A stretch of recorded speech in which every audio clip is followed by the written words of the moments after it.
Hi, everyone. Thank you all for joining us. It is my pleasure to welcome you to our lecture with Professor Golan Moskowitz, who will be exploring Maurice Sendak's artistic vision and its appeal to American, Jewish, and queer audiences. Like many of you, I read a number of Maurice Sendak's books to my children, but know very little about his life and artistic influences. I look forward to exploring this journey with Dr. Moskowitz and all of you this evening. Thank you to Andrew R. Ammerman for sponsoring our Spring 2024 lecture series. He dedicates this semester's learning in loving memory of Josephine and H. Max Ammerman, Stephen C. Ammerman, and Avi West. As usual, ask questions using the Q&A button on your Zoom screen. Please be as concise as possible and use complete sentences. Questions will be discussed at the end of the lecture, but feel free to write them in at any time during the presentation. I now welcome Elaine Amir, the Haberman Institute Board President, who will introduce our speaker. Welcome, Elaine. Good evening, everybody. As Matt said, I'm Elaine Amir, President of the Haberman Institute for Jewish Studies. It's my pleasure to welcome participants from all across the United States, Canada, and other locations throughout the world as we continue our celebration of our 40th anniversary year. A recent Haberman lecture on science and Judaism drew more than 400 participants from 35 states, as well as Canada, the UK, Israel, Germany, and New Zealand. Jews everywhere are eager to learn about their rich heritage. You may have attended some of our recent lectures on the Jews of Maine, Connecticut, and Pittsburgh, and other locations. Maybe you'd like your geographic location to be featured. Let us know. Check out our website at habermaninstitute.org. You can catch these programs and hundreds of others in our recorded archives on the website. And coming up, we have lectures and classes on science and Judaism, piano works from St. Petersburg, a captivating film, Call Me Dancer, the books of Ruth and Jonah, and tonight, of course, the literature of Maurice Sendak. People ask if we intend to maintain our online presence for those who don't otherwise have access to such strong Judaic content in their local communities. And yes, we intend to do so. And if you look forward to our programs, please consider hitting the donate button to ensure that we can continue our program, our lectures free of charge, and our modestly priced classes for more in-depth study. I just wish we were all in the same room, so right now I could ask, how many of you knew that Maurice Sendak was Jewish? And or if you could tell from his graphics how his experience in an immigrant family during the time of the Holocaust influenced his work, while he felt personally as the other. It's so great that our speaker tonight is going to give us a richly researched lecture on Maurice Sendak's life and works. You'll surely want to fish out the books that you read to your children and grandchildren to see what you missed. Before I introduce Dr. Moskowitz, please indulge me as I share a 5-line poem that I have loved for many years. The author is 6th grader Jennifer Edwards. I promise it will have relevance to tonight's lecture. Masters, we march out of the classroom like angels in front of the teacher. But when we get outside onto the soft earth, we run and yell and fight and scream. We are no longer angels. We are masters at childhood. Maurice Sendak, of course, was a master at childhood. And now it's my pleasure to introduce tonight's speaker, Dr. Golan Moskowitz, Assistant Professor of Jewish Studies at Tulane University. Dr. Moskowitz is a literary scholar, cultural historian, and visual artist. He completed his graduate studies at Brandeis University, where he earned a PhD in Near Eastern and Judaic Studies and a joint MA in Jewish Studies and Women's and Gender Studies, holding a BA in art from Vassar College. Is this all one person? Dr. Moskowitz also applies visual studies and creative modes of inquiry to his scholarship and teaching. He has worked as a research consultant and editor for the Anti-Defamation League. He served as assistant to the executive director of the Tauber Institute for the Study of European Jewry, and he has published on gendered and queer approaches to the study of post-Holocaust family and memory. His book, Wild Visionary, Maurice Sendak in Queer Jewish Context, was published by Stanford University in 2020. Dr. Moskowitz's work has been supported by the Andrew W. Mellon Foundation, the Memorial Foundation for Jewish Culture, the Hadassah Brandeis Institute, YIVO, and other institutions. Before joining the Jewish Studies faculty at Tulane, he was the Ray D. Wolf Postdoctoral Fellow at the University of Toronto. Again, special thanks to Andrew Ammerman for sponsoring our spring 2024 program lineup. He dedicates the semester's learning in loving memory of Josephine and H. Max Ammerman, Stephen C. Ammerman, and our former director of the Haberman Institute, Avi West. Professor Moskowitz, welcome. It's your turn. Thank you so much for that generous introduction, Elaine, and thank you to Matt and to Becky and to the Haberman Institute as a whole for inviting me. It's a pleasure really to be here with all of you in this endeavor to further your learning and to spend the evening together. So thank you for showing up.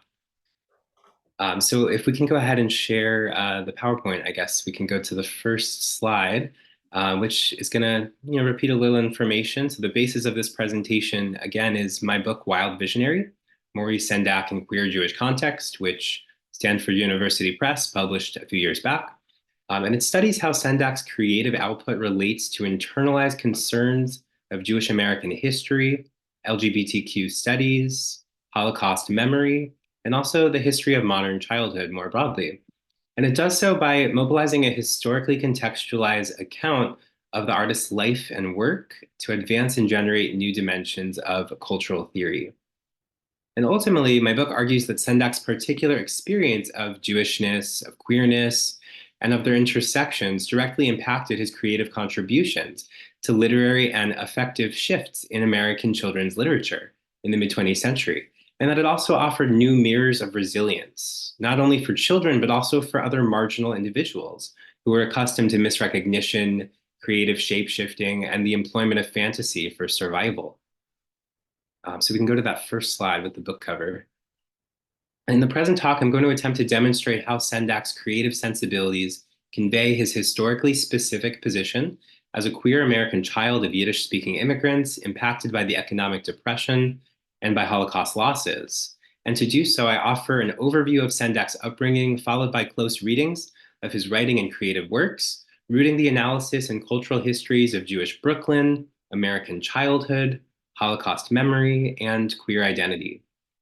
I'll also discuss how my book employs theory from trauma and memory studies that describe impulses towards self-evacuation and creative investments in the past, which I'll get more into.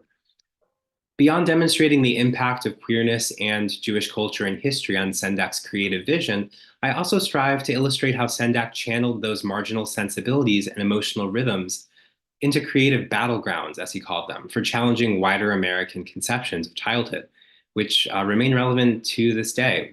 Just very recently, some of Sendak's books have been banned in parts of the US. So we can go to the next slide. When Sendak passed away in 2012, so over a decade ago now, he did so as a cultural legend. And I'm sure many of you are familiar with these books, whether from your own childhoods, from raising your children, your grandchildren. Driving Sendak's success, why he became such a cultural legend, was his ability to recall, humanize, and formally exalt emotional qualities of childhood, including childhood's unpleasant, awkward, and painful aspects. He pierced through rose-colored cliches about a supposed childhood simplicity, childhood innocence, and ignorance. Of course, it's important to acknowledge that childhood itself is not a singular concept, but does vary across contexts. So, what specific kind of childhood most informed Sendak's own creative vision? Go to the next. Sendak's own lower middle class Brooklyn youth spanned the Depression and World War II in a family of Yiddish speaking Jewish immigrants, his parents having each immigrated alone as a teenager during around World War I. And he claimed that he internalized the fragility of his existence as a sickly Brooklyn infant before the years of penicillin, whose immigrant parents fretted openly about the possibility of him dying. He suffered many illnesses as a young child, and then also raised him during the Great Depression. He was a child of the 1930s. Accordingly, his work focused on a single question that obsessed him, the question, how do children survive? And in his own words, his art would repeatedly ask, how do you prevent dying? How do you prevent being eaten or mauled by a monster? His caretakers had conveyed historically based anxieties to him at an early age, warning him that Jews were targeted with violence and that children can lose their parents and sometimes even die unprotected. Families like Sendak's held tight to their children and imbued them with values of resilience and survivalism. And they stressed the importance of political consciousness and in group loyalty, even as they pushed their children to achieve American success. Sendak's home was an atmosphere of emotionally fraught insecurity and close knit family bonds. His mother, Sadie, and maternal grandmother, Minnie, instilled a fearful wariness of non Jews within the dominant population, recounting pogroms in their old village of Zakrochem, Poland, during which Cossacks ransacked Minnie's grocery store, Minnie pushing Sadie, Sendak's mother, and her siblings into the cellar to hide when they were children. By age 4, Sendak would have recurring nightmares of this sort, lots of nightmares about hiding in enclosed spaces and dangers outside, this contrast between what's inside and what's outside. Next slide, please. Despite his sensitivity to frightening recollections, he considered one of the highlights of his childhood to be the violent, fantastical stories that were told to him by his father at bedtime. Likely drawing from the Midrashic tales and folklore of his own Cheder community as a child in Zembrowa, Poland, Philip embellished otherwise truthful renderings of his youth with elements of fantasy, biblical archetypes, and ghost stories. These cliffhanger tales, which often extended over multiple nights, included the terror of Cossacks and Polish peasants who wielded clubs studded with nails. They also featured children who get lost, fall asleep in the snow, or struggle to get their parents to recognize them after a period of prolonged separation. In one story, for example, a child loses his way in the winter, sobbing under a tree, and after he passes away from the cold, the souls of the biblical Abraham and Sarah usher him to heaven. In another story, a boy named David finds his lost parents among a hunter's horde of kidnapped, enslaved victims, and despite his eagerness to reunite with his parents, pretends not to recognize them at all, so that the hunter will not suspect him of intending to free them. Philip's stories would blend in Sendak's imagination with fairy tales of the Brothers Grimm. These also used metaphor, repetition, and hyperbole to offer wild, poignant truths and warnings, even to children.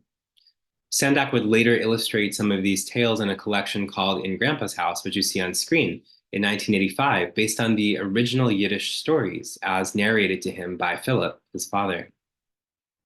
The Sendak family was not alone in narrating dark or upsetting situations to their children, reflecting generations of oral storytelling in Jewish Poland. Bedtime stories in many Yiddish-speaking immigrant families like Sendak's reflected the need to nourish the child's capacity to locate and heed dangerous situations. This is also reflected in Yiddish children's literature published in interwar Europe and the US, which handled difficult themes of war, violence, mortality, racism, and lynching during those years. Yiddish children's literature of the 30s, like Philip's bedtime stories, reflected harsh realities that endangered minorities face, as well as the political terror of living under an oppressive regime. If Sadie and Philip burdened their children somewhat or exposed them to harsh realities, Sendak actually understood their emotional transparency as more respectful of their children's human qualities than a stance of concealment or condescension would have been. What might have struck outsiders in America as an immigrant parent's lack of social refinement by public standards was thus for Sendak a means of trust building and emotional connection against the restraint and mannered calculation of mainstream parenting ideals in mid-century America. As Sendak once mused, my parents were immigrants, and they didn't know that they should clean their stories up for us, so we heard horrible, horrible stories. And we loved them. We absolutely loved them. Sendak repeating details of these stories in schools would sometimes be sent home to have his mouth washed out with soap. While parent-child relationships in families like Sendak's might have challenged middle-class social laws of propriety, they also elicited strong emotional bonds and inspired wild fantasies in the service of humor and truth-seeking within an othered family unit. The embodied closeness that young artists and young children in general may feel with their parents is reflected in a quote that Sendak offers us, remembering reading together with his father. If we can go to the next slide for that quote. So in this recollection, Sendak offered, "When my father read to me, I leaned into him, so I became a part of his chest or his forearm. And I think children who are hugged and children who are held on laps will always associate reading with the bodies of their parents, the smells of their parents. And that will always keep you a reader, because that perfume, that sensuous connection is lifelong. We're only animals, and you watch puppies needing to be licked to survive. Well, we need to be licked to survive, and reading becomes a licking, if you will. When you not only hear a treasured story, but are also pressed against the most important person in the world, a connection is made that cannot be severed." So I think there's something really important about the intergenerational quality of reading that is really key in Sendak's kind of creative world as it formed. Beyond his immediate family, it's important to note that his more distant greenhorn relatives, as he called them, or as others referred to them, were some of the most frightening and inspiring in his life, challenging his emerging understandings of familial affection and American decorum. He would famously recall a typical Sunday afternoon in the late 1930s in which his Polish refugee relatives would come over to their apartment, to the Sendak's home, and devour much of Sadie's food that she had cooked. As a child whose cheeks they pinched, Sendak almost feared that they'd eat him as well. Next slide, please. And these relatives he repeatedly claimed would later serve as the primary inspiration for the Wild Things, who would later entreat Max with their haunting plea of, "Oh, please don't go, we'll eat you up, we love you so." Like the Wild Things, Sendak recalled his relatives as, quote, "a huge bunch who would roughly snatch you up at any moment. They jabber loudly in a foreign tongue, kiss, pinch, maul, and hug you breathless, all in the name of love. Their dread faces illumined, flush, jagged teeth flaring, eyes inflamed, and great nose hairs cascading, all oddly smelly and breathy, all dangerous and growling. Yet at the same time, all relatives and to some extent beloved figures for him growing up." Next slide, please. So I'm arguing that if Sendak saw his relatives as somewhat dangerous or wild to some extent, these extended relatives of his, he also venerated them. The artist consistently applauded the family's emotional style of offering a dynamic of informality, frankness, and affectionate solidarity between parents and children, despite American individualist ideals that discourage deep emotional intertwinement.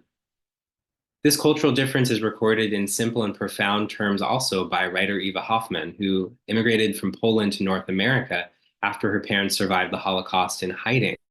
As Hoffman writes, "Familial bonds seem so dangerously loose here." Against a backdrop of assimilation pressures that derided Yiddish speakers and encouraged immigrants' children to assert themselves as distinctively American and individuals, Sendak internalized culturally fraught separation anxieties with his immigrant parents. Next slide, please. And these would color his depictions of children who must fend for themselves beyond their parents' protection, as well as depictions of grown-ups who become hovering moons or wild creatures that both endear and repel the child protagonists simultaneously. Next slide, please. Beyond matters of American acculturation, the close-knit Sendak family unit experienced even greater distress as news of real-life horror stories penetrated their Brooklyn home in the 1940s. Jewish relatives were being deported and murdered overseas. Sadie and Philip continuously received word of Jewish deaths in Europe by way of American Jewish agencies and Philip's social club. Sadie would yell and pull at her hair. Philip would collapse, sometimes disappear. In their apartment, they displayed photographs of nieces and nephews sent to concentration camps, including newlyweds and infants. These images were all that Sendak knew of most of his extended family. It was suffocating, unhappy, he would later recall, almost like my father was blaming me for being alive. Dead Jews, hung all over the place, end quotes. Sadie and Philip constantly contrasted their youngest son's irreverent childhood energies with those idealized young relatives in Poland whom they mourned. If Sendak complained or misbehaved, his parents were quick to call him a wilde or wild thing, wild creature, shaming him for taking his privileges for granted, privileges denied to his cousins overseas who starved in concentration camps and burned in ovens. If you could animate the quote. As he recalled, if I was staying out late and dinner was on the table, I'd been called 3 times, my mother's voice would tell me I'd better go up now, and she'd say, your cousins, they're in a concentration camp.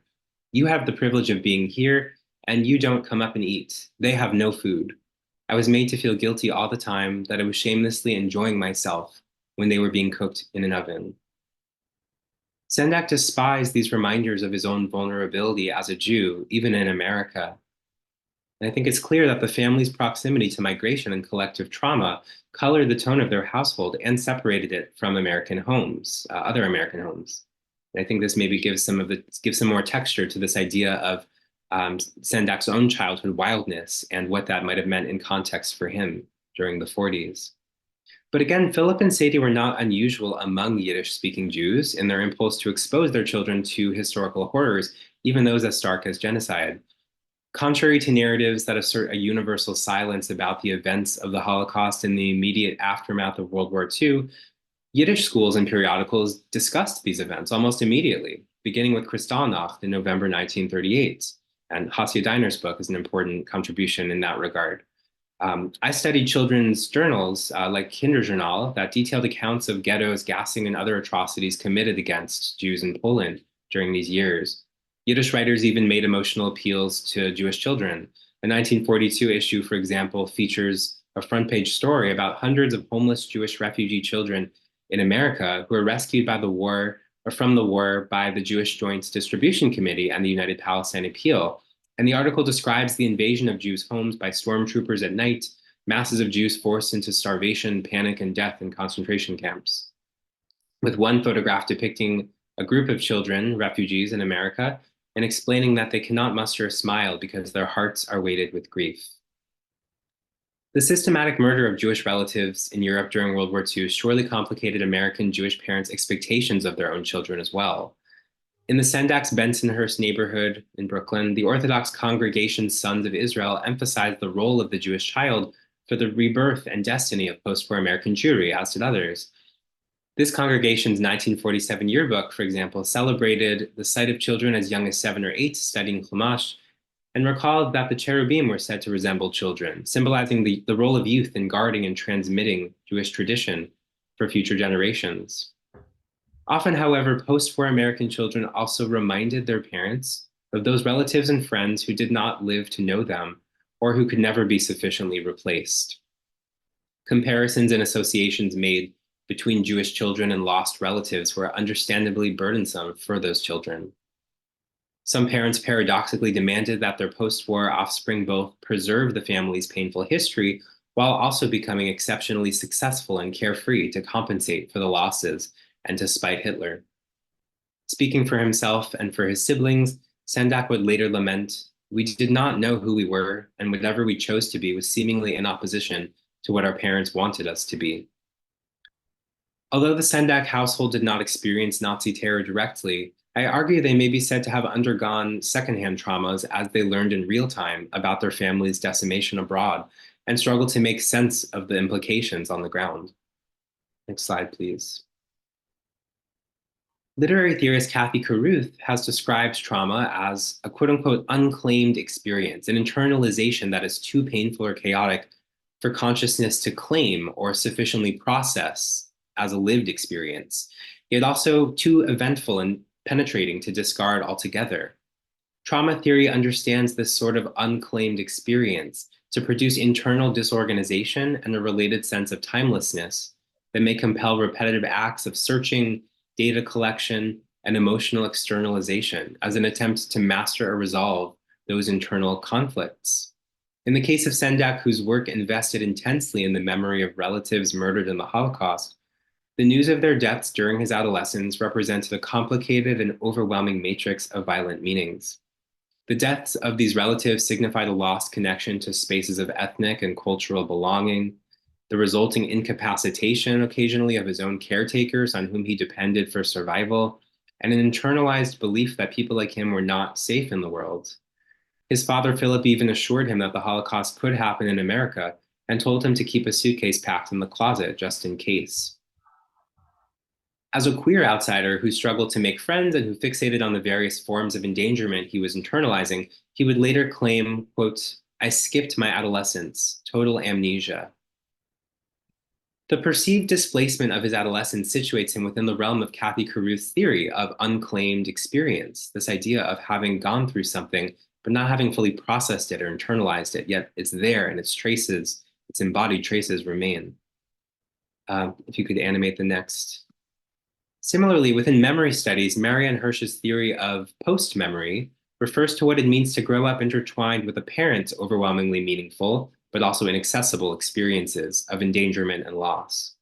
The parent's unresolved and all-pervasive psychology as it manifests in behavior and relational style leads post-memorial children to feel haunted or threatened by a past that they did not directly experience themselves, as well as compelled to piece that past together and relate to it through creative investment in the parent's traumatic history. If we could animate the next. My study demonstrates the interrelatedness of post-memory with Agnieszka Bedingfield's concept of transmemory, which is another kind of figurative recall.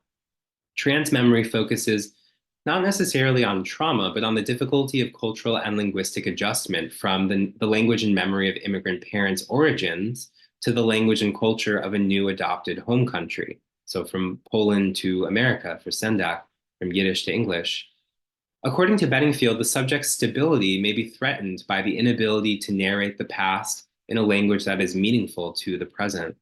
And this surely characterized Sendak's experience in a Yiddish-speaking household in a wider context that pressured assimilation and decades before the emergence of mainstream Holocaust memory in Anglophone culture. As Bedingfield writes, subjects of trans memory have an impulse to return to the imagined origins of an uneasy heritage that overshadows them and somewhat defines them in order to find closure with unresolved internal conflicts in the present.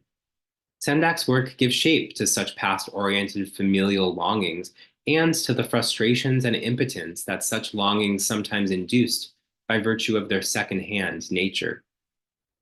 So while Hirsch and Bedingfield illuminate how a parent's history might displace a child's own narrative, queer theory, on the other hand, understands the capacity of wider dominant cultural ideas to occupy and suppress a child's experience.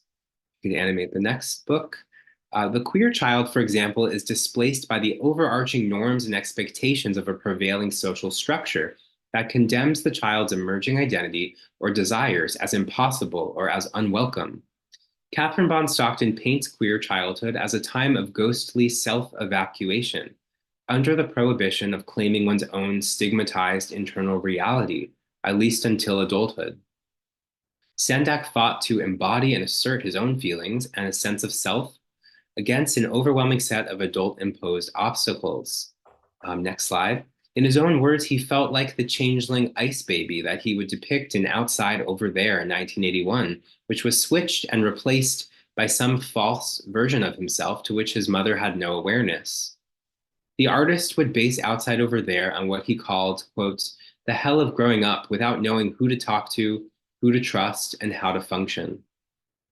Sendak described his own childhood exclusion in the wider culture from dominant channels of meaning-making and his consequent difficulty coming into his own feelings and actualizing as a coherent subject. If you could animate the next.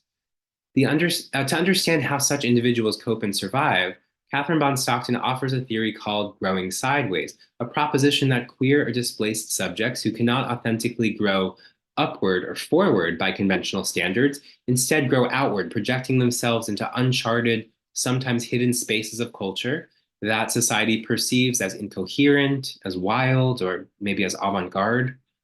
And a central thread in my book analyzes the queerness of Sendak's displacement as he depicted it, and its intertwinement with the lost worlds of his parents' Poland, and the vicarious Holocaust terror that his family experienced from a distance as their relatives in Europe were being murdered. So this interesting, I think, combination of familial secondhand longing through trans memory, post memory sorts of ideas of trauma, secondhand trauma, while also interacting with his own displacement, his own self evacuation as a queer child, not fully allowed to exist in the world, in the society as it existed. Next slide, please. Sendak's picture books intervened in 20th century culture, more broadly speaking, by responding to a theoretical figure called the generic child that emerged in America's cultural imagination between about 1900 and 1960, according to historian Nicholas Salmond. As a cultural symbol, the generic child represented a number of things. It represented the ideals parents pursued as they raised their children, the image mobilized by marketers of childhood products to inspire sales, the sort of ideal child in America, and the representational embodiment of vulnerable innocence, cited by critics who condemned elements of American public and commercial culture in the name of protecting the children. And this child symbol, the generic child, was conceived as an obedient, physically restrained, white Anglo-Saxon Protestant child with uncomplicated emotions, epitomized by the Dick and Jane readers published between 1930 and 65. Populations seeking entry into the middle class in the 20th century were often eager to obey the prescriptions of the generic child, which operated as a cultural site of debate about who warranted inclusion in the nation's future and under which conditions. Children's literature about ethnic minorities in the immediate post-war years helped integrate the image of the conditionally white ethnic family, including most Jewish, Irish, and Italian Americans as quote-unquote normal, lighthearted, decorous, and thoroughly American. Next slide, please. Jewish children's periodicals, for example, reflect this shift, American Jews' emotional shift towards suburban middle-class belonging and optimism at mid-century. The Kinderjournal, which I mentioned earlier, revamped its cover art by the late 1940s with a more childish aesthetic. In April 1946, the periodical shifted its previous cover art, which had featured ornamental patterns and majestic animals, to introduce instead wide-eyed cartoonish children, one of them dressed in a sailor outfit, accompanied by dolls, baseball bats, and small playful cartoon animals. In that year's Jewish Book Annual, 1946 to 47, a librarian at the Boston Public Library noted that the 20th century was turning out to be what she called the children's century, because with the help of public education, higher living standards, it seemed the entire nation was concerning itself with creating an improved, ideal future for American children. And in the same breath, she pointed to the role of children's books in key effective educational roles. So how to teach children books, the role of books in teaching children the proper emotions, normalizing children's behaviors and emotional responses, guiding them on how to integrate into the wider society. Next slide, please. This may be a familiar title for some. So on the next slide, we should have Sidney Taylor. Yep, Sidney Taylor's All of a Kind Family, published in 1951. This book offered optimism about such integration, even becoming the first children's book series about Jews to attract a large Gentile readership.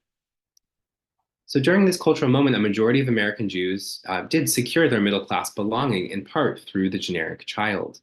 And children's literature, previously marginal in Americans publishing, exploded during these post-war decades as a profitable beacon of middle-class American idealism. The post-war baby boom and its accompanied rise in funding for public schools and libraries created a thriving market that prompted publishers to expand their lists. Children's editors, librarians, and critics rose to influence, empowered in part by their authority to designate the prestigious Newbery and Caldecott medals.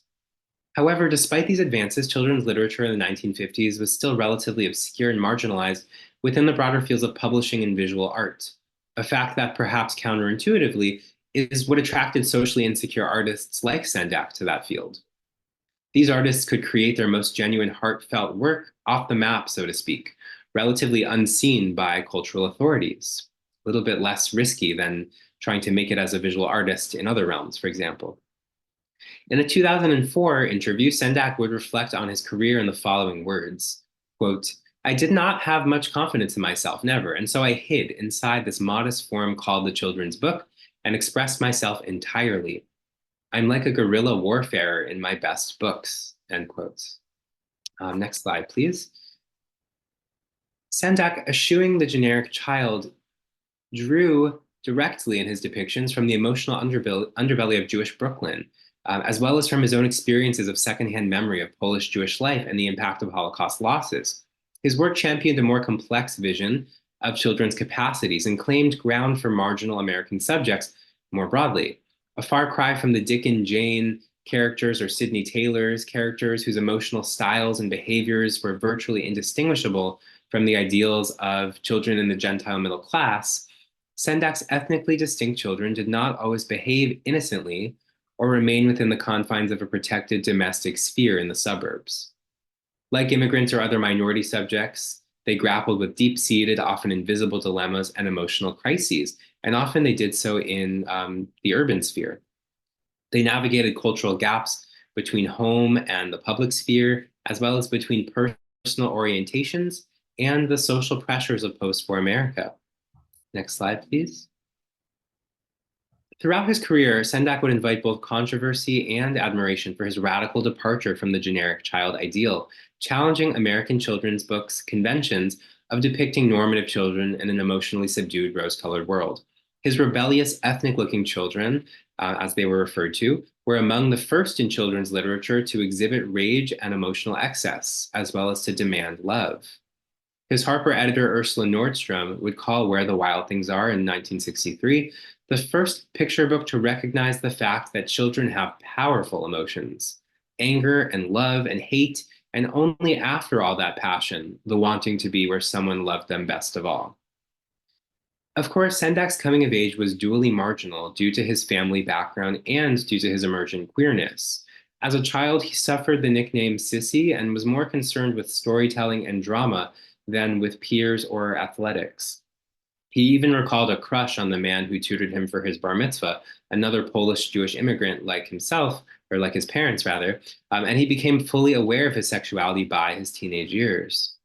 Coming of age as a gay man during the mid-20th century, when this was far more taboo, he remained open about his sexual orientation with his friends and loved ones throughout most of his adulthood, sharing his life with another Jewish American man, Eugene Glynn, who was a child psychiatrist and art critic, and Sendak's romantic partner for over half a century.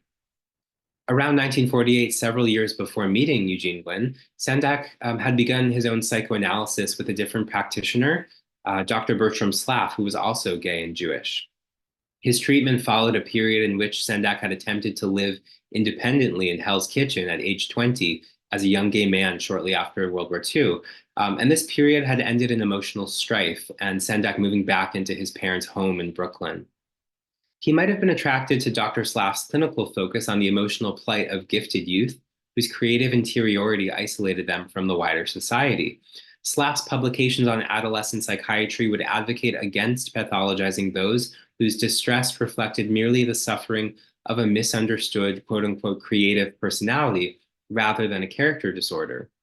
Slaff wrote of the gifted individual, "This person, quote, is likely not to have developed successfully the kinds of support systems more generally available, such as stable and predictable family and career anchorages. He is likely to be unique and alone, sometimes gloriously so, sometimes devastatingly so," end quotes. So processing his inner world with Dr. Slaff, Sendak himself began to really emerge as an artist. And it was during this time of exploring his own childhood in analysis that he also began to notice the behavior of the Jewish and Sicilian children playing on his parents' block in Brooklyn. He started a sketchbook in 1947-48 to record these children's quirky antics, and these sketches would become the models of his early picture book several years later. These children appealed to Sendak's creative sensibilities as a socially uninitiated, sensitive human being who you could argue resided before, outside, or sometimes even despite social meanings, dominant social meanings, right? Having been this queer and dually marginal individual.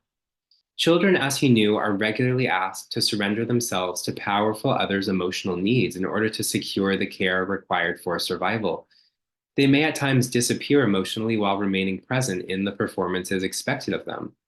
Children at play are experts at emptying their consciousness to become whatever role they're enacting. They exhibit the powers of comic book heroes who traverse time and space, moving back and forth between fantasy and reality in ways that most adults no longer remember how to do. And I think it's Picasso who once said, all children are artists. It's only some adults who manage to remain so, right? In other words, Sendak found, I think, that children had something to teach adults like himself who live between worlds and who were seeking to become artists or to remain artists. Children he felt were designed for literature and primed for navigating jolts and unknowns through improvisation.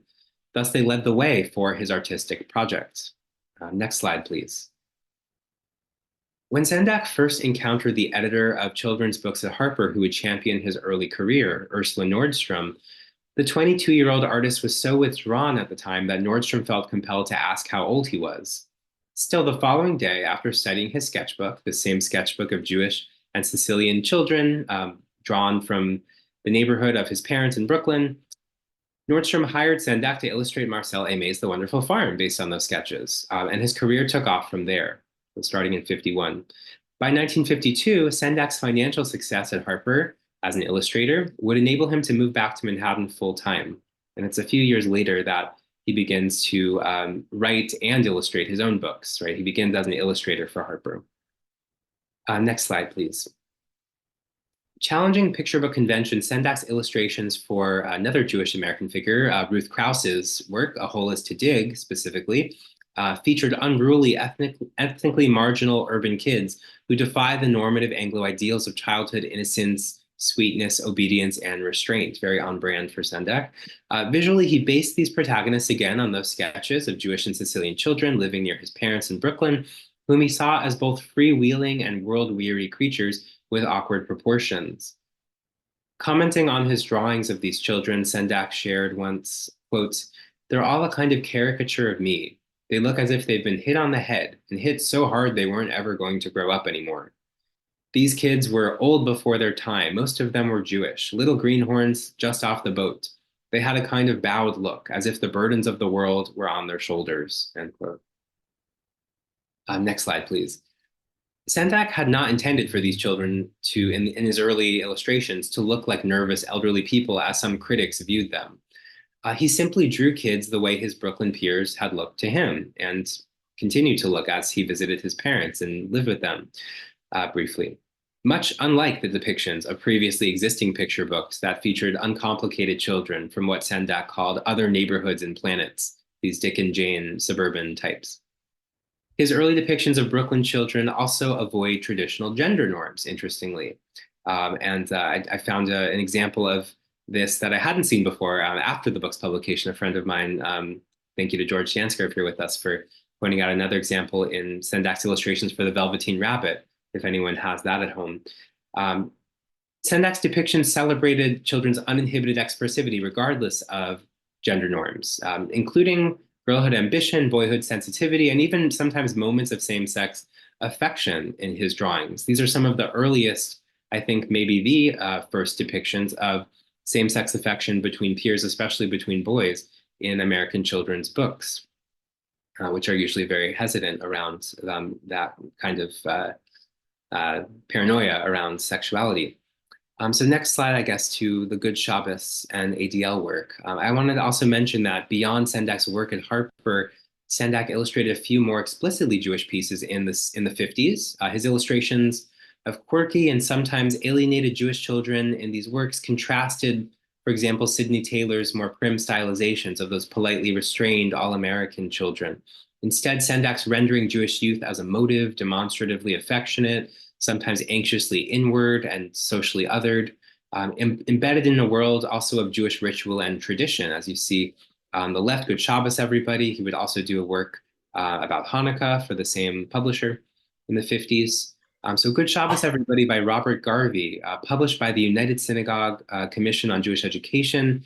And on the right side here, you see Little Stories on Big Subjects, published by the Anti-Defamation League, ADL, which continue to visually convey also queer sensitivities of child outsiders. This story, the ADL story, follows a boy, one of the stories does, with darker features, who's tricked by a group of blonde boys with light-colored eyes who are staring at him.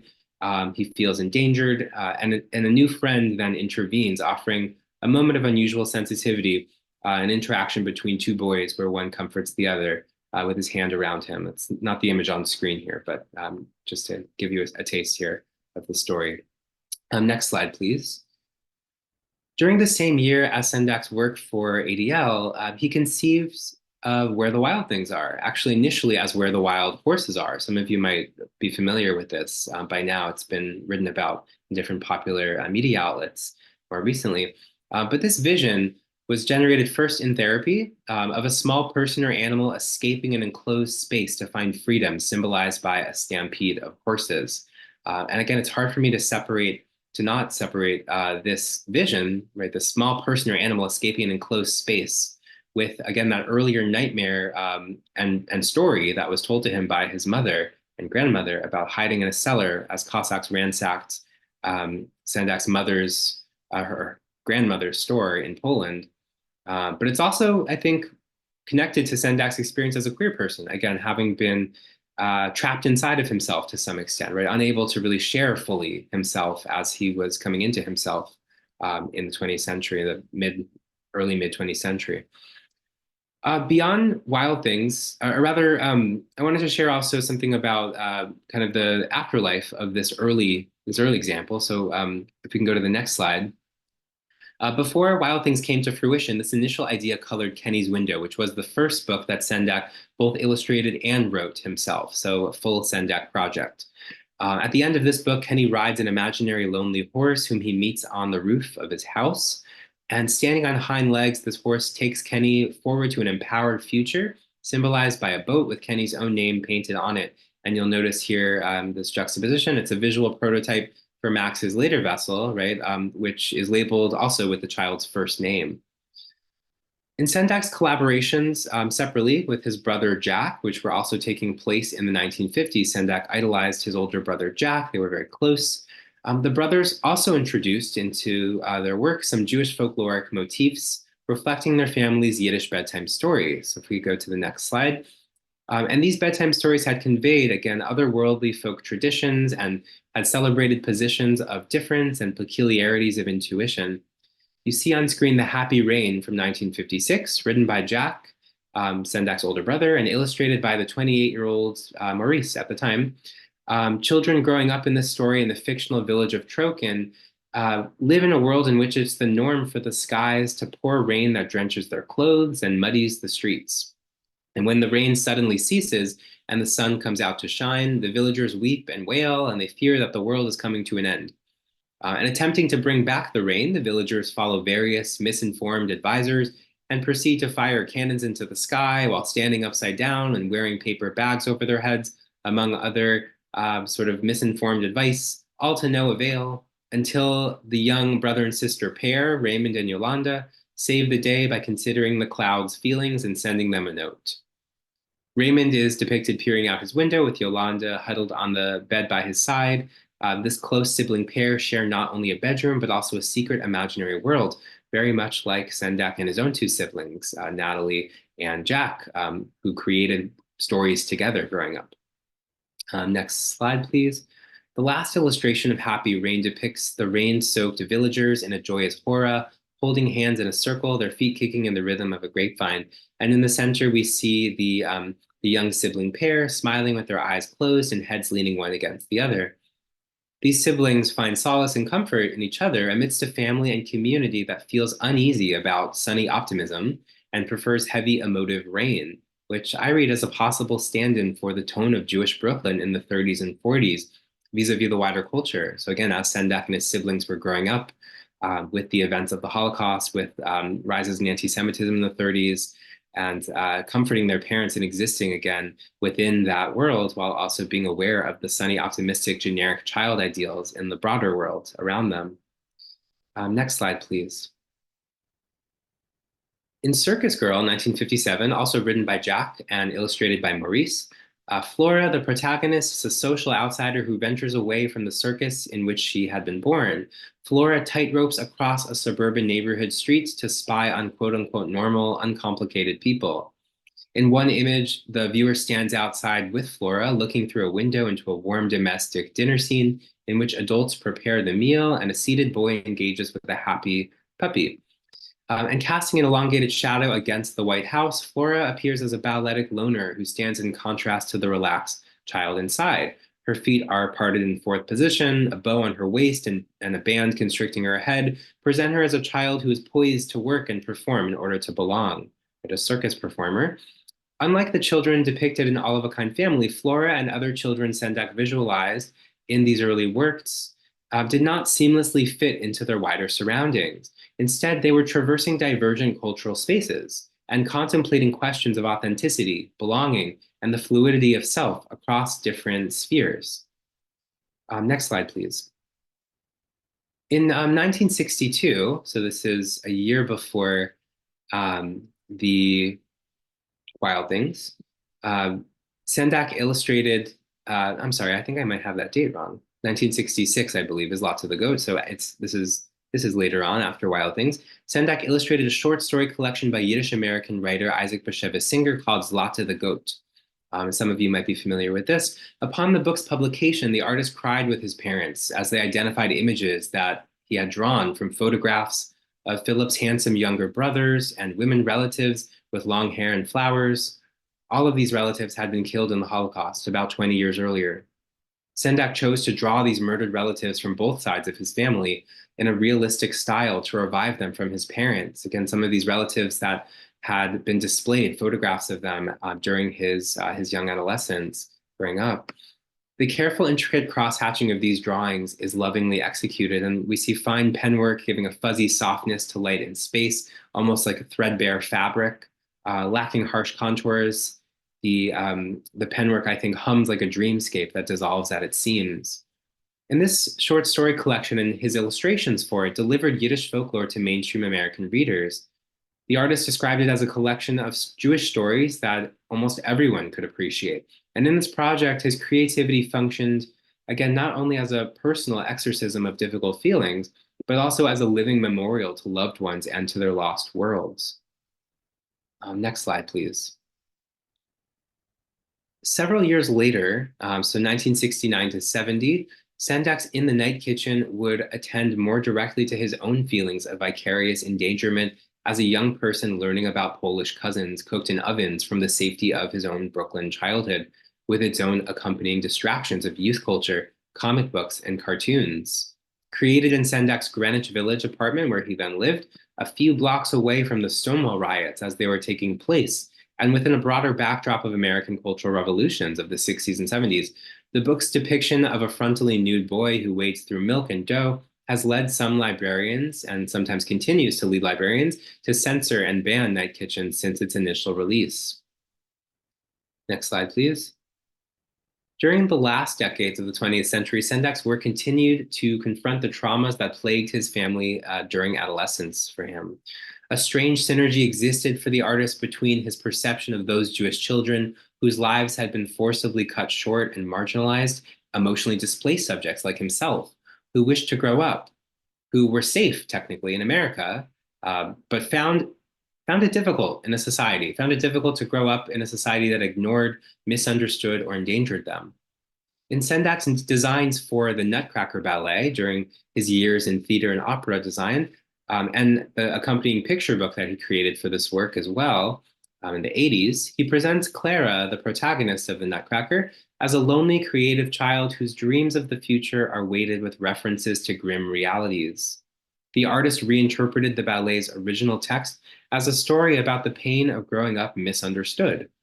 Among the darker elements that punctuate Clara's fantasies in his depictions are visual references to Auschwitz as I read them. So lurking above the ship on which a suddenly matured Clara sets sail, boys sit in structures that I think resemble guard towers wearing shirts striped vertically in white and faded blue, suggestive of a camp prisoner uniform. Next slide, please. Even more explicitly, when planning his illustrations for Dear Millie in 1988, this was a discovered grim fairy tale, the artist envisioned a Holocaust story that would feature Anne Frank, as well as a scene of children who were marched to Auschwitz. And he drew this group of children crossing a shaky bridge with a guard tower looming behind them. I don't know if you can make out, they have, some of them have yellow stars. The book also depicts Anne Frank together with children of the French town of Izieu who were murdered under Klaus Barbie at the end of World War II. And together, these children form a choir led by Mozart in heaven. Next slide, please. Like French writer and Auschwitz survivor Charlotte Delvau's post-war account of living a double existence, a split self that enables the survivor to ward off traumatic brushes with death, Dear Millie follows a child in wartime who hides alone in the forest, trailed by a doppelganger, a guardian angel who eventually claims her for heaven. Next slide, please. You can see in the original 1984 storyboard for the book that the girl has cropped dark hair like Anne Frank. So again, he's trying to figure out how to consciously integrate elements of Anne Frank in this work. But she becomes blonde when she dies in the woods upon meeting her ghostly golden-haired double. For the final paintings, however, Sendak would lengthen their hair and keep the protagonist a brunette, preserving her distinctiveness maybe within the implied grip of Aryanization and impending death. The year following the book's publication, a 61-year-old Sendak noted that Anne Frank would have been about his age at the time, and that she had dreamed of being a writer, and that he insisted he achieved his own literary successes in part to share them vicariously with her. Next slide, please. Sendak also later collaborated with Tony Kushner on a staging of Brundibar based on the 1939 opera of the same name by Hans Krasse, and performed over 50 times by children imprisoned in Theresienstadt. The artist also worked with Kushner on a picture book version of that opera in 2003. And for visual research, Sendak borrowed an original 1943 watercolor of the stage design used in the camp. Thank you to Professor Justin Cami for lending me an image of that design. Like the original set design, next slide, please, we see in Sendak's crayon and watercolor renditions, rich reds and yellows, and a reimagination also of the opera's landscape with similar textures of brick and rickety wooden planks.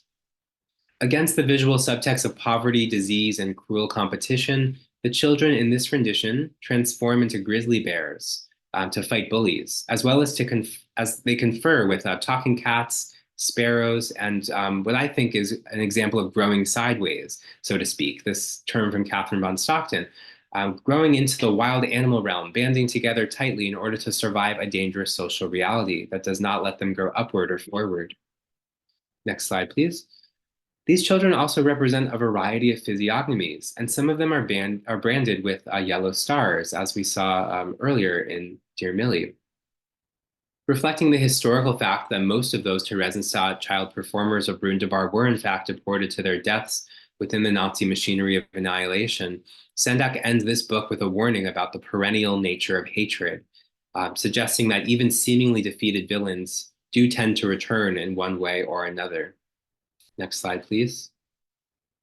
In one tragic scene toward the end, darkened images of weeping mothers appear beneath giant blackbirds who carry their children into the night sky. And this is connected to a particular lullaby that's being revived in the story from I believe, the original Yiddish. Next slide, please. While working on Brundibar, Sendak also joined Glenn Dixon's Shirim Klezmer Orchestra project, Pincus and the Pig, which was a klezmer version of Sergei Prokofiev's Peter and the Wolf. And while writing the script, Sendak actually turned Peter into Pincus, which was his father's Yiddish name, and the wolf became chazer, or pig, in Yiddish, an epithet that Sendak's aunt had used to refer to anti-Semites in Poland. Sendak even offered his own voice for the recorded narration in this CD, infusing the language and tone of the narration with embodied cadences of his late original Wild Things in his life, his relatives, those who inspired the Wild Things. So we can hear him kind of channeling those voices. And I'll play you a short clip, or Becky, if you don't mind pressing next to play the short clip of his narration.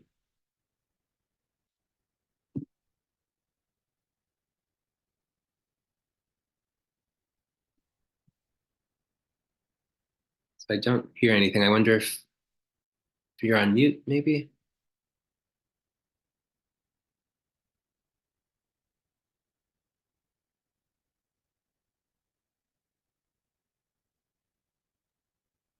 It might also be a setting in the share screen. Oh, there we go, I think.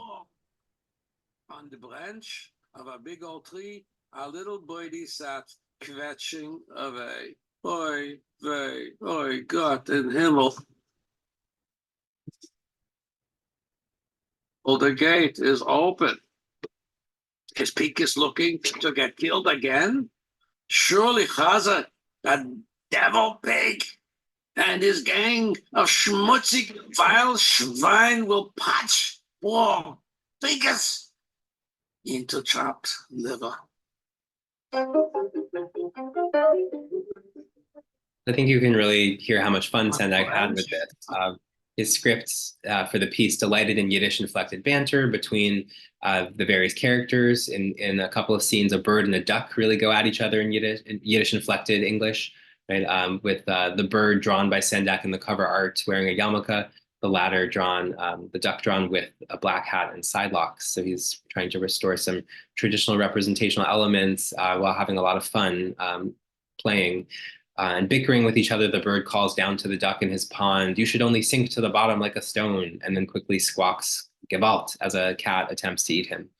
So this world of danger and play intermingle with each other improvisationally. The script for Pincus ends with a glossary of over 12 Yiddish terms, their definitions also humorously composed. And I think emotionally drained by Brundabar, Sendak appreciated this opportunity to work on a project that was more playful about his roots, that also ended in a child's tangible triumph, with Chazer, the evil predator, ultimately caught and sent to the unkosher butcher. So I'm going to wrap up now and just kind of give some thoughts about what I have shared in this talk. I've argued that Sendak's work transformed and universalized a marginalized embodied experience balanced between, on the one hand, queer difference and Jewish culture and memory, including the gaps and overlaps between those realms, and on the other hand, broader expectations of generic acculturation and normative social trajectories that targeted the symbolic space of childhood.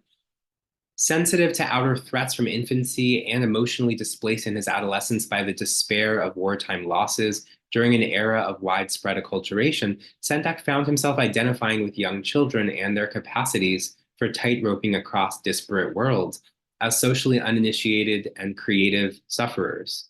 As he struggled to actualize his adult life and career in the 1940s and 50s, the marginal space of children's literature appealed to him as a place to express his creativity in hiding, so to speak.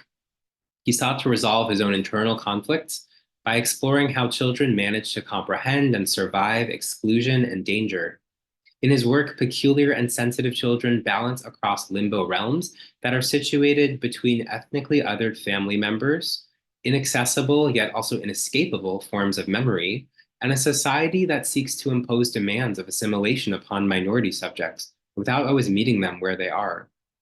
Sendak found his artistic voice in the service of expanding the culture's conception of childhood, building creatively on existing critiques of mid-century America's socially conformist and exclusionary culture, and thereby contributing a dignified mirror to those people who were especially marginalized by that culture and its values. Inspired by psychological exploration of his own emotional world as a young person, he challenged the notion that children comprise a singular generic category of raw material for adult shaping, a notion that had been fueled by exclusionary cultural incentives. Sendak's work insisted that regardless of their age, children are in fact diverse human agents who embody transnational histories and complex orientations, and that children comprise the seeds of a vibrant, evolving future beyond the limits of established conventions. Through his depictions of wild, irreverent, flamboyant, or culturally unusual children, Sendak pointed to counterintuitive social virtues that may accompany seemingly negative or strange bodies and affects, suggesting that the social other might make for an ideal teacher on matters of resilience, survival strategies, and the importance of metaphor and fantasy for preserving sensitive internal meanings. In this regard, my project on Sendak is also a study of how a social category like childhood, more broadly, can operate as a cultural site through which larger realities of memory, political dynamics, and lived embodiments are negotiated in the present. So I hope that I've somewhat convincingly expressed myself or clearly expressed myself. And with that, I just want to say thank you and that I am looking forward to some Q&A with you. Thank you, Professor Moskowitz, for such an interesting talk, so filled with wonderful imagery of Maurice Sendak. So I appreciate that. And for all of you out there, I want you to go ahead and offer to send more questions in. We have some to get started, but more questions, the merrier, right? So there's a couple of, I'll just begin with a couple of questions just about Maurice Sendak's life. There's two here that I'll bring together. Did he was he educated in universities, like an art education? And did he read and speak Yiddish? You mentioned his family did. So a couple of questions there. Yeah, great question. So to start with, Sendak's education in the art world was relatively autodidactic in the sense that he did attend some courses in the Art Student League in New York as a teenager in the late 40s. Just a couple of courses, but he was largely self-taught. He studied the masters. He studied William Blake's artwork and other classic children's illustrators. So from Germany especially, but also in other parts of Europe, Caldecott, and really idolized those. But he was largely self-taught based on observation, and he did credit one of his teachers in the Art Students League as being particularly influential in a course that he took that asked students to illustrate popular films to different scenarios, hypothetical scenarios. So there's a particular illustration of, I think, Blanche Dubois that he was asked to do, if I remember correctly, this is from the film of Streetcar Named Desire. So he was inspired by those who asked him to be an interpreter as an artist, so to reinterpret situations. He didn't go to art school in a formal way, just a couple of kind of informal courses as a teenager, and then beyond that, really was teaching himself and studying the masters, spending lots of time in rare antique bookstores looking for prints. He collected also a lot of very rare prints by illustrators, including William Blake, in addition to novels by Melville and others, and kind of hold up in his world of those who inspired him, and studied them very closely and practiced. So that's about his art training. His the other piece was about. You remind me again. Second half of that question. Oh, Matt, I think you're muted. I hit you unmute, but it didn't register. Okay. About whether or not he spoke Yiddish, and whether he read and could speak it. Yeah. So from what I was able to find, I don't know if he was actually able to read Yiddish. I know that he hired a translator when he was working with his father's stories for In Grandpa's House, which were transcribed largely when his father was dying in his apartment. His father was living with him in his Greenwich Village apartment, and he was transcribing stories, and also from the hospital as well when things got worse before he passed.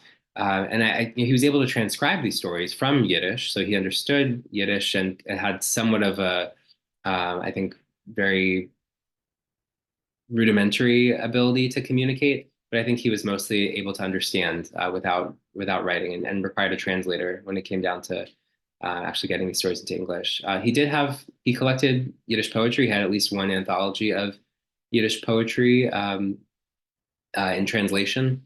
But I don't think he himself read Yiddish or was able to write and read Yiddish, but I could be wrong. I wasn't able to find definitive answers about that. Thank you. This is more of a follow-up to the first part of that question about his education and sort of what did people. There's one question here specifically about what his parents thought of his artistic skill, and also how is he perceived today, sort of with appreciated and exhibited in museums, or how is his artwork appreciated today? Yeah, so he had a sort of tormented relationship with his parents. On the one hand, they so supported and loved each other, and on the other hand, he struggled to prove himself worthwhile. They had high hopes for him, and his father. The example that first comes to mind for me is his father, when Sendak was becoming first very successful as an illustrator for Harper. His father said, "Oh, great. Well, maybe something along the lines of, oh, great. Well, maybe now they'll give you an adult book to do, because that's what really matters." Essentially, the underlying tone. Sendak was kind of bitter about his parents' inability to understand the importance of what he was doing, and that he was looking at this as serious art and really expressing himself in a deep, meaningful way. So there was some condescension and some lack of understanding there. on the other hand, I think his parents acquired a new appreciation with his work for I.B. Singer, Isaac Bashevis Singer's collections, Lots of the Goat, in the late 60s. In part because these, brought back to life some of the murdered relatives on either side of the family that Sendak drew from photographs of. On the other hand, also because this was a figure that they loved, that they knew and they loved and appreciated. Singer writes, not only for children but also for adults. And actually, Sadie and Philip, Sendak's parents, had met each other at a reading of Sholem Aleichem at some sort of benefit on the Lower East Side when they were younger. So they had appreciation for these Yiddish writers who spoke both to children and adults. And I think that maybe somewhat changed their perception of the importance of what he was doing and the reach that it was having. I think that for the question about how his art is perceived today, it's a broad question, but I think obviously there's museum exhibits, traveling museum exhibits that with top curators really taking his work more seriously than perhaps had been the case during his lifetime. He was a warrior for trying to get children's picture books to be seen as a serious literature in ways that they hadn't previously. Right? If Mouse is the first kind of Pulitzer Prize winning serious graphic novel, Sendak was trying to really elevate and uplift children's literature in a similar way and show that the form can do something more artistically significant. And I think posthumously, I think he accomplished that to some extent, though there is more of a commercialization of children's literature that's a simplification that he started to a strain of that really takes off in the 80s and 90s that isn't really gone. But yeah, I think I don't know if that fully answers the question. But one other thing to say about his artistic work, how to artistically appreciate his work, is that he consciously altered his styles. He had several different regular styles that he employed. One of them was what he called his fat style, which drew from he had been a comic book artist doing kind of background details in high school. That was his first after school job. So he was familiar very much with the conventions of comic panels and kind of the flat planes of color and the very bold, distinct lines. And that's the kind of style he's using in The Night Kitchen, for example, and some other works, versus the more pen and ink, carefully crosshatched style that he uses in Little Bear and his Isaac Bashevis Singer works, which are more nostalgic and sentimental, more looking to the Victorian illustrators that he emulated, Cruikshank, I believe, and and a couple of others, a watercolor style that's looking to German Romanticist artists. He loved the German Romanticists, Otto Runge. He named his dogs after them. And Outside Over There is a good example of that style.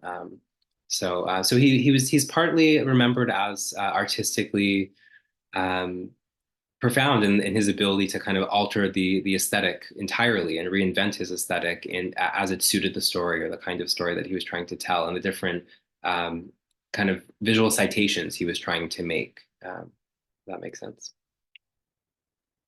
Yes, thank you. There's a good number of questions here about his life more specifically. So several were just asking about his you mentioned his relationship with the I believe it was a psychoanalyst or psychologist. They so there's some people wondering if you could say more about that and how whether or not it was kept secret from the world or his parents, or how how that was treated. Yeah.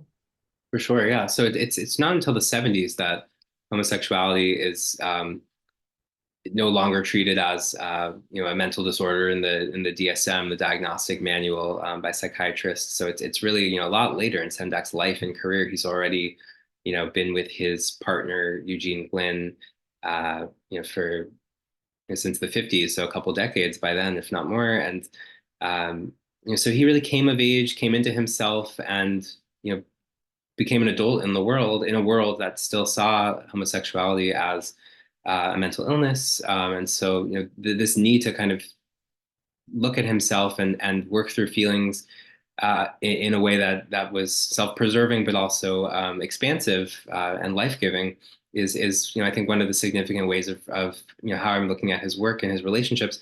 And so his parents, unfortunately, similar to how they struggled with understanding his work as a children's picture book artist, they also struggled to some extent to ever really talk openly with him about his same-sex desires. It's possible that they knew, but he never brought it up with them. He never spoke to them about it. He felt that they could not handle that, that was not something that they'd be able to accept or talk about. But they loved and accepted Eugene Glynn as Sendak's friend, quote unquote, right? So they shared a residence together and they shared a life together. But for them, his sister, into Sendak's older age, continued to lament, what's going to happen to you when we all pass away? You need a woman in your life, and you need a wife, etc. And so there wasn't really a channel of understanding there. What I can say more about his relationship with Bert Slaff, Dr. Bertram Slaff. Dr. Slaff was someone who helped, I think, I would imagine, helped show Sendak some of what it meant to be a self-accepting gay man, even in a world that didn't accept queerness. In New York specifically, some of the meetings that Dr. Slaff, in the records I was able to find, that psychiatric association meetings that he headed or that he was participating in would meet in establishments that were very much in the center of gay life in the city. So there's a whole circuit in the 50s and 60s of gay bars that I believe Sendak might have been aware of and introduced to, maybe partially through conversations with Dr. Slaff, so that's speculation. But there are records of a couple of different places on the Upper East Side, if I remember correctly, which interestingly, I read them in my book because a lot of them have these very bird-related names. The names of the bars that are associated with birds. And so I read that in a specific way in the book about Sendak's metaphor of flying children and how his father's favorite symbol was the bird in his stories, and kind of merging those ideas together. But no, Sendak's relationship with Slaff around homosexuality is somewhat obscured by history. He also requested that his personal papers, Sendak, be destroyed. So there's not a whole lot of his after he died. So there's not a whole lot of personal writings that I had access to beyond what has been published and what exists in archives that were not in his personal holdings. So there's a limit in what we actually know about those relationships. But we know that he, and I write this in my book, that he was already experimenting and meeting people and living in Hell's Kitchen, right after World War II in 46. He moves to Manhattan, living in Hell's Kitchen, and that he has his first sexual experience actually that year with a man. And so but that's, he ends that year again returning to his parents' house in Brooklyn, kind of emotionally distraught, needing to take some time away from that world and going into therapy. So this is not, it's not a world that's necessarily making it easy for him, right, to understand what he's feeling inside and the person he's becoming. And therefore, I think there's an extra pull, or maybe an especially important pull toward expressing what it means to have pressing, urgent feelings, but to not have a place for them in the world. And I think that's both a queer experience, but it's also potentially a Jewish experience of anyone who is marginal in a culture that demonizes them or that doesn't understand. So. Thank you. I'm going to move away briefly from his life because a number of people have asked about the book bans. In particular, you mentioned In the Night Kitchen. And so what are some of the books that are currently banned, and where have they been banned from? You could speak more to that. Yeah. So a long history of banning Sendak's books or responding harshly to them. I think it was Bruno Bettelheim who, when Where the Wild Things Are first came out, wrote in the Ladies' Home Journal, this is not a book that you'd want a sensitive child to stumble upon after Twilight, kind of recommending that children or that parents be careful with what they share of Sendak's work with their children, that these are disturbing images or frightening images. For Sendak, these were images these were works in which children face frights, but then work through them and conquer them. And so, and often with humor, with play, which, a lot disturbed some children, and other children found tickled them and found inspiring and interesting, and speaking to challenges that they were already facing in their lives. And to bring it to the present, as you're asking, so current book bannings, I don't have, my work has, since the publication of the Sendak book, gone in other directions. So I don't I'm not completely up to date with tracking all of the context of Sandak's books as they've been banned or not. But I know that very recently I saw in the news, it's come up a few times somewhat recently, specific school districts continuing to take issue within the night kitchen specifically. It's usually that one, and particularly because of the images of male frontal nudity, that there's a young boy who falls out of his clothes at night and into this bowl of batter, and bakers are baking in this imaginary or transcendent space of the night kitchen. And he's almost baked into an oven in this cake and then emerges free and shapes the dough into a plane and seizes control of the narrative.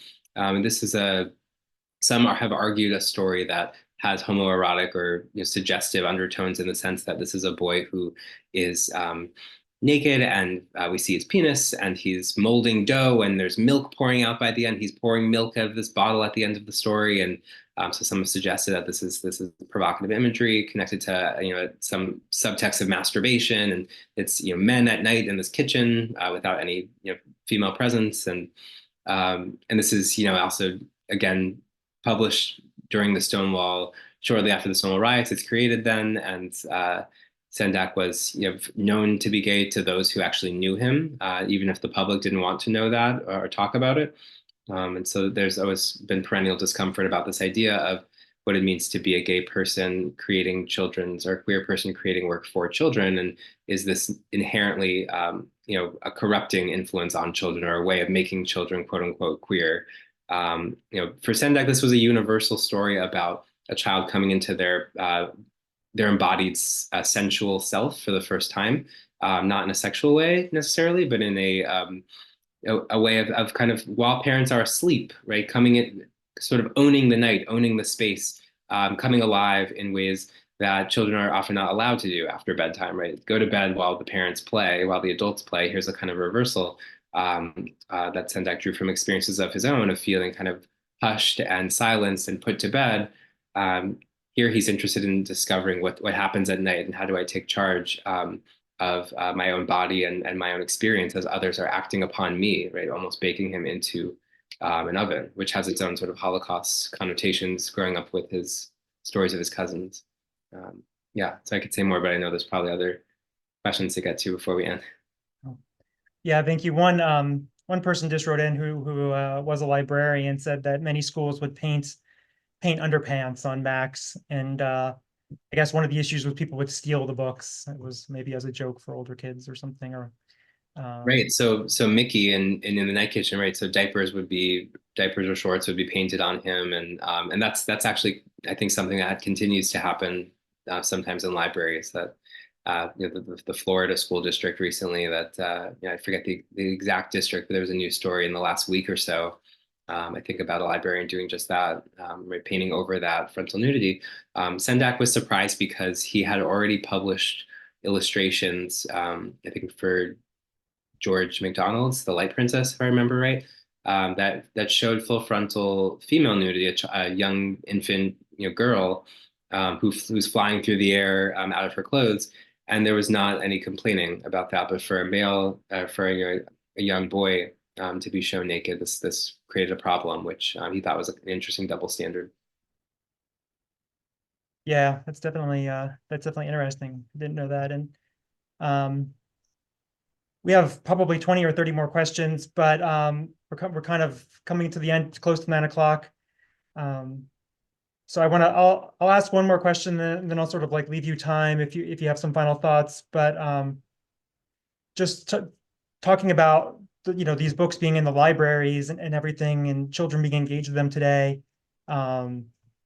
I'm not sure if this was part of your work at all, but have you engaged or read about how students read and understand these stories today, whether they're Jewish or not, and sort of do they get any of the lenses through which you've his Maurice Sendak's historical background? Does that sort of narrative come to light for people as they still today as they read the stories? It's a good question, and I haven't studied educational context related to the book so much, although I know that those do exist, and there's cross-cultural studies as well about how this book is received in Asia versus in the U.S. and in others. But this, yeah, I think that it's it's become, both through my work and others who have written about this, it's become more known. I think I wonder how many in the audience would say that they already knew. For example, the kind of backstory of the wild things having been inspired by his relatives. These became sort of popular stories in some recent journalism. But I think, for children, if my understanding is correct, I think that um, Sendak would have believed that children are, though they're not the same, they're not a universal they're not a singular category. Childhood is always a time of liminality, of being an insider outsider, right? You're part of a family, but you're also part of the larger world that you're not fully a part of yet. You're being initiated into that world. You're coming into yourself, yet you don't fully understand what everything you're feeling means, or how the society as a whole works. So you're always half inside or partially inside, partially outside of your own experience, and that regardless of the context we're talking about, 21st century children, or in the context he was creating for, that there's always this potential need for working through the incomprehensible, the unknown, and channeling the uncanny aspects of one's life, those that feel both familiar and frightening. So adults who are also wild things, and urges that both feel good but are scary, or that implicate one in scary, larger ideas or situations. For example, right, thinking about his emergent sexuality as he was grappling with that, for example. These are always kind of universal aspects or often aspects of youth. And I think for children today, there's maybe more understanding in the wider culture of where a lot of the work was inspired, that it comes from a childhood marked by the Holocaust and by immigration and separation anxieties connected to immigrant parents and American-born children. But I think the themes continue to, as great works of art, at least a good number of them, I would argue, are great works of art. Do this work of showing how a young person, or a person who's not quite yet established in the world, uses fantasy to grapple with the unknowns and the very aspects of their lives that are not yet solidified. So that's a really long answer to your question, to say that I haven't done that work of studying children reading these books today and what that looks like. But from what I understand, children still seem to both love these books, be afraid of them, to some extent, depending on the child. And Sendak would have, he argued that there's a famous New Yorker cartoon where he and Art Spiegelman are kind of debating whether Wild Things is appropriate for children or not, and whether or not children can handle frightening things. And Spiegelman, who created Mouse, the graphic novel, says, well, I would never want young children to read Mouse. That would be child abuse. It's terrifying. And Sendak says, childhood is terrifying. Children are working through some of the most frightening things in their lives, and they can sense things, but they don't fully have the comprehension yet. They have a deep intuitive knowing on a sort of animal level, but they're still kind of they're also dealing with internal drives and feelings that they don't understand, the unconscious, in ways that can be more frightening than adulthood in some ways. And that children, we don't give them enough credit, that they have the capacity, or young people have more capacity when it's at their own pace, in ways that are maybe not forced on them, but to have representations that really speak to what they're going through, and the terrors of what it meant to be a child for him. So maybe not all childhoods are terrifying, but all children experience some level of uncertainty, fear, anxiety, and need representations that affirm that and speak to it and help them model working through play, through fantasy. Thank you. Yes, I think you articulated that, beautifully and wonderfully. As we're now coming close to the end, I don't know if you have any final words you want to share, or if you would like to leave us what you just said. I'll leave that to you to leave us with some, Well, I guess I just want to say thank you. I think I expressed most of what I don't know if there are any like specific questions that I should be looking for that I haven't answered, but I think again, this idea that children in Sendak's world don't receive enough credit, aren't taken seriously enough, is kind of one of the major messages of his work, I think. And also, I guess I didn't really emphasize the importance of his work for adults. I kind of mentioned in passing, but outside over there, for example, his work in the 80s was, I believe, equally successful among adult readers as among child readers. So his this ambition of his to elevate children's literature, to bring a seriousness to the work that speaks to children and adults, and to all people who are between realms, and working through those experiences of liminality, I think is key. So taking childhood more seriously, giving children more credit for their capacities to handle serious realities and to work through them through improvisation, fantasy, and play, a very Sendakian idea. And then also this idea that children and adults, and the line between childhood and adulthood, is not always as stark. There is a difference, of course, but the line is sometimes drawn more harshly, more starkly, more intensely in ways that don't always serve either side of that equation. So I think those are two messages that are really important takeaways that speak to his experience as a queer Jewish artist and creator who is both inside and outside, and who was made to, again, this theory of self-evacuation, or of growing sideways, who was made to sort of think creatively about how to exist in the world when the world did not always make that a clear pathway for him moving forward. So thank you so much for having me, and I hope that was somewhat comprehensible. I know that got a little tongue-tied, but yeah, lots of ideas floating around, which have been fun to address with you all.